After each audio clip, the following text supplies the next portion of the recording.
अगर मैं कहूँ कि इस समय आपके सामने दो रास्ते हैं, एक आपको भविष्य में ले जाएगा और एक अतीत में, आप कौन सा रास्ता चुनोगे?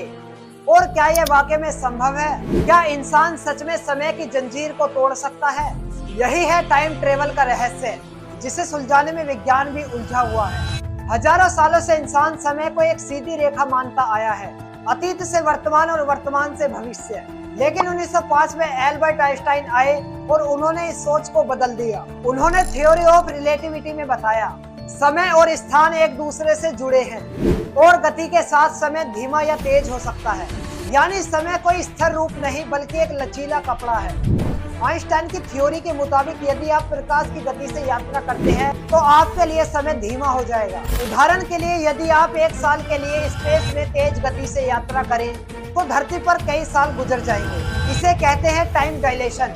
और ये कोई कल्पना नहीं बल्कि पहले भी कुछ अंतरिक्ष यात्रियों के साथ ये घटनाएं देखी जा चुकी है। स्टीफन हॉकिंग ने टाइम ट्रेवल पर कई बार खुलकर बात की। उन्होंने कहा कि भविष्य में जाना संभव है लेकिन अतीत में जाना थोड़ा मुश्किल, क्योंकि यह समय के ताने बाने में विरोध पैदा कर देगा।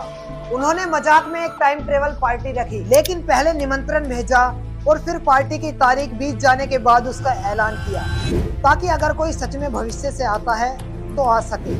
लेकिन उस पार्टी में कोई भी टाइम ट्रेवलर नहीं आया।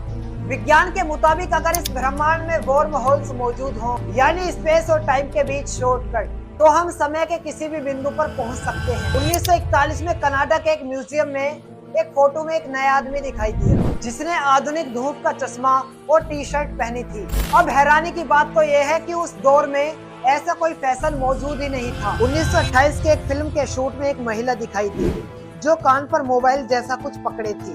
क्या यह सिर्फ एक संयोग है या फिर वो सच में कोई एक टाइम ट्रेवलर थे? आधुनिक विज्ञान मानता है कि भविष्य में जाना संभव है, लेकिन अतीत में लौटना कई भौतिक नियम तोड़ेगा, जैसे टाइम पैराडॉक्स और फादर पैराडॉक्स। सवाल उठते हैं, यदि आप अपने ग्रैंडफादर को अतीत में जाकर रोक दें तो आपका जन्म कैसे होगा? कुछ वैज्ञानिक मानते हैं यदि टाइम ट्रेवल संभव होगा तो हम अतीत में जाकर अपने वर्तमान को बदल नहीं सकते। नासा और अन्य स्पेस एजेंसियां ऐसे मिशन पर काम कर रही हैं जो समय की प्रकृति को और गहराई से समझ सके। टाइम ट्रेवल सिर्फ विज्ञान की कहानी नहीं, ये इंसान के सपनों, उम्मीद और डर की कहानी है।